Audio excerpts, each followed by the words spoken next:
Assalamualaikum warahmatullahi wabarakatuh dan selamat sejahtera. Saya Ahmad Hafiz Azhari dari Kumpulan 1 akan mengulas plot filem Mat Kilau Kebangkitan Pahlawan yang telah berjaya pecah panggung pada tahun 2022. Filem ini dihasilkan oleh Studio Kembara dan diarahkan oleh pengarah terkenal tanah air, Samsul Yusof.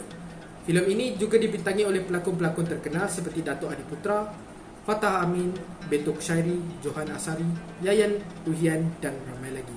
Filem ini berjaya menambat hati penonton dan mencapai kutipan 100 juta ringgit selama ditayangkan di bawah.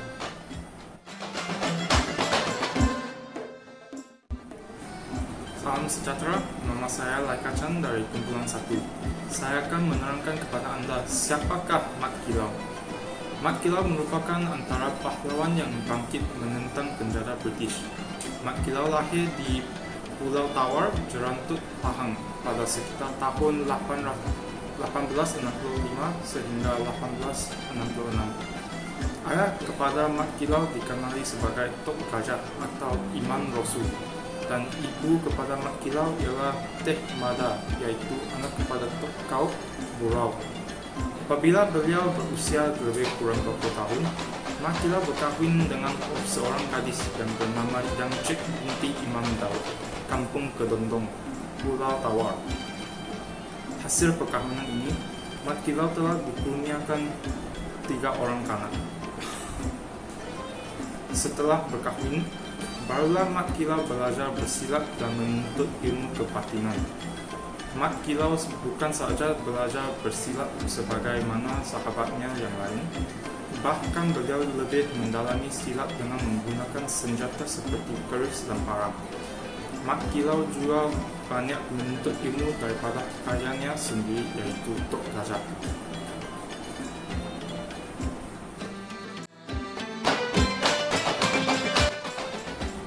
Assalamualaikum warahmatullahi wabarakatuh. Nama saya Amrin.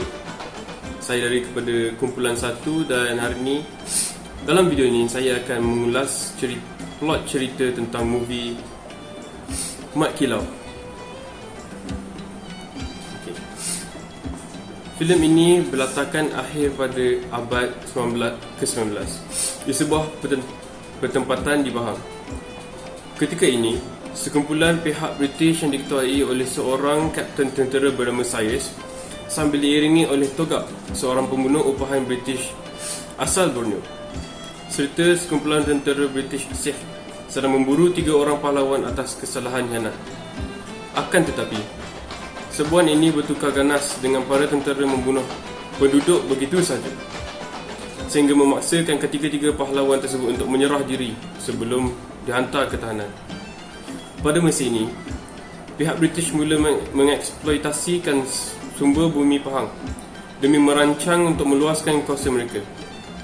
Tujuan dan cara peluasan kuasa British yang disifatkan melampau itu merisaukan para pembesar tempatan, dan dengan itu mula menentang penjajah British. Di Pulau Tawar, Mat Kilau sedang menjalani latihan bersama rakan-rakannya. Kerana kemahiran dalam pertempuran yang hebat, ini menandakan bahawa Mat Kilau dan rakan-rakannya bersedia untuk menentang penjajah British. Mereka kemudiannya datang ke rumah Usop untuk mempelawanya menyertai pasukan mereka. Tapi ditolak kerana ingin menjaga ayahnya yang keuzuran. Sementara itu, di sebuah kawasan pelumbungan emas Kuala Temeling, para pahlawan yang ditahan itu dibawa ke penjara British. Perbincangan diadakan dalam kalangan pembesar Melayu untuk melantik ketua pahlawan Melayu bagi menentang penjajah British menjadi tegang. Sehingga Mufti Botoh membuat keputusan untuk mengadakan pahlawan 1 lawan 1 antara Mat Kilau dan Mat Lela. Setelah selesai perlawanan tersebut, Mat Kilau, anak kepada Tok Gajah, dipilih oleh para pembesar sebagai ketua pahlawan. Tetapi rakannya Awang tidak berpuas hati kerana tidak dipilih. Bertitik tolak daripada itu, Mat Kilau dan Awang mula bertengkar dan berpisah. Ketika berpisah, Awang terserempak dengan tentera British yang sedang menunggah bekalan senapan. Sementara itu, Wahid pula mengalami konflik dengan isterinya, Rokiah, yang sangat mengandung kerana sering berdampingi Mak Kilau berbanding dengan isterinya sendiri. Sementara itu, pihak British mula melaksanakan sistem percukaian baru di kawasan taklukan dengan kutipan dilakukan oleh para pemesak tentera. Namun begitu, kadar percukaian adalah di luar kemampuan mereka, sehingga para tentera bertindak memeras ugut penduduk. Ketika itu, Mat Kilau datang lalu menyerang para tentera, seorang demi seorang. Akan tetapi, Awang pula tiba dan bertengkar dengan Mat Kilau, sehingga Cyrus yang kedengaran tentang berita tersebut berasa geram dan hairan atas apa yang terjadi. Cyrus kemudiannya mempelawa rakan saudagarnya Gohoi untuk memujuk seorang pembesar tempatan, Pak Deris, bapa kepada salah satu pahlawan yang ditahan oleh tentera British pada awalnya, untuk menjadi pengintit dan dengan jaminan anaknya yang akan dibebaskan. Toga mendapat maklumat bahawa orang yang membuat kacau di jeti adalah Mat Kilau dan beliau berasal daripada Pulau Tawar. Selepas kejadian di jeti, British mula memburu Mat Kilau tetapi membawa kepada konflik yang mengorbankan warga bertempatan. Mat Kilau muncul sekali lagi dan menyerang tentera sehingga Cyrus dan Toga hampir dibunuh. Walau bagaimanapun, Awang pula datang lalu menyuruh Mat Kilau untuk melepaskan Cyrus dengan hujah bahawa membunuhnya hanya akan memburukkan keadaan. Kemudian, sedar akan kelengkapan persenjataan British, Awang dan rakan-rakannya berhasrat untuk merampas senjata mereka secara sulit untuk memperoleh kelebihan. Tetapi ditentang oleh Mak Kilau kerana risiko lanjut yang boleh melanda. Meskipun begitu, rampasan tetap dilakukan dan berjaya oleh Awang dan lain-lain tanpa kebenaran Mak Kilau. Rampasan itu membuatkan Cyrus naik angin, dan dengan ini satu serangan besar-besaran dilancarkan dengan jeti dan pertempatan berdekatan dibakar. Tentera British dan pembantu Toga kemudiannya menyerbu rumah Wahid, dan Rokiah terbunuh dalam serbuan itu.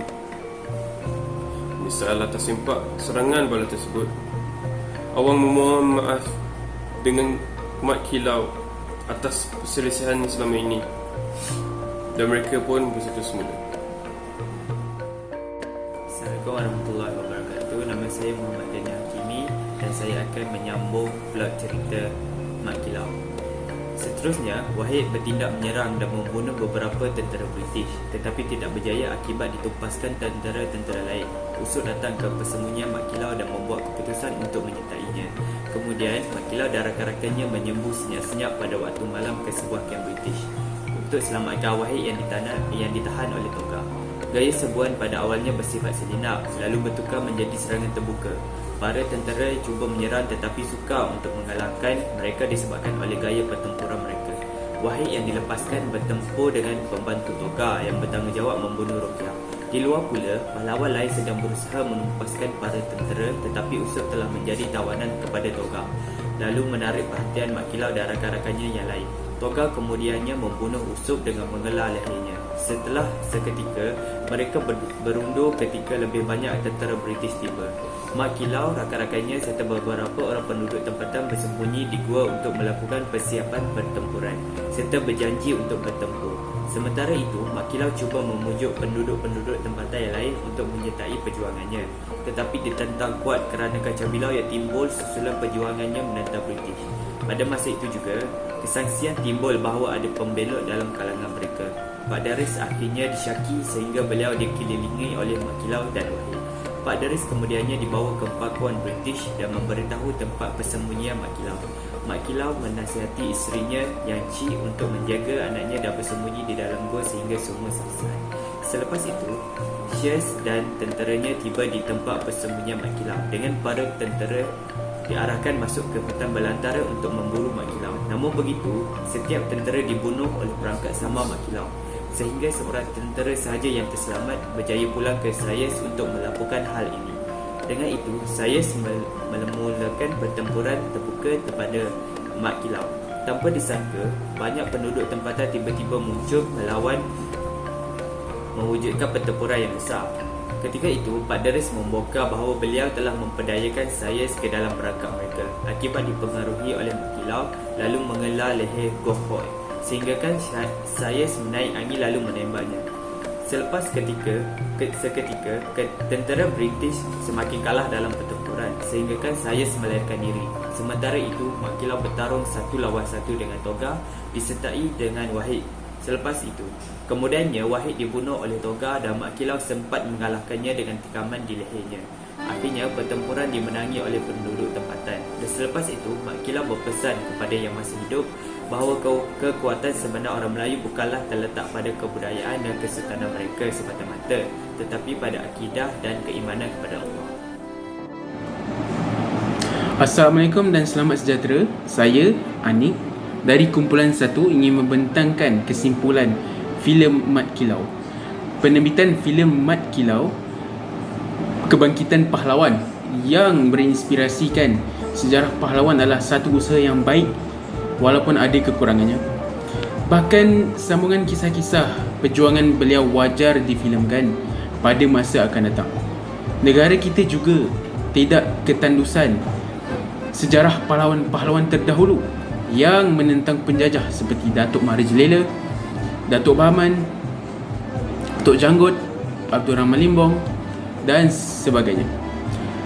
Pengajaran yang saya boleh timbulkan berdasarkan filem ini adalah kepahlawanan dan keberanian orang Melayu tidak boleh dinafikan melalui sejarah penentangan Mat Kilau yang terhadap British.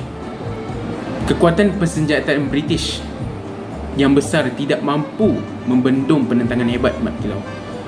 Semangat persaudaraan dan persahabatan memainkan peranan yang penting dalam menggerakkan sebuah perjuangan. Dorongan dan hilanglah sebahagian kekuatan dalam perjuangan. Nilai yang terdapat dalam filem ini boleh dikatakan bahawa filem ini membawa nilai-nilai mendidik seperti ikhlas dan bersabar dalam perjuangan, sayangkan tanah air dan tidak lupa untuk meletakkan matlamat ukhrawi dalam perjuangan sebagai adunan jati diri yang terbaik. Syarat dengan adegan persilatan dan pertarungan menentang penjajah British, filem ini memaparkan nilai jati diri yang sangat kuat, menggabungkan nilai ilmu keagamaan sebagai tunjang serta ilmu persilatan yang mantap. Pengucapan dialognya juga padat dengan elemen cinta kepada agama dan tanah air yang sangat menyentuh sanubari, khususnya watak Mat Kilau. Walaupun begitu, seharusnya karya-karya beridentitikan Malaysia tidak sekadar berinspirasikan sejarah kepahlawanan, perlu dibanyakkan lagi oleh para penggiat filem negara dengan kerjasama pelbagai pihak yang berminat, sama ada organisasi, syarikat atau individu. Ini penting bagi mendidik rakyat bahawa kita mempunyai sejarah, keunikan dan identiti kita sendiri yang akan membentuk jati diri bangsa dan negara.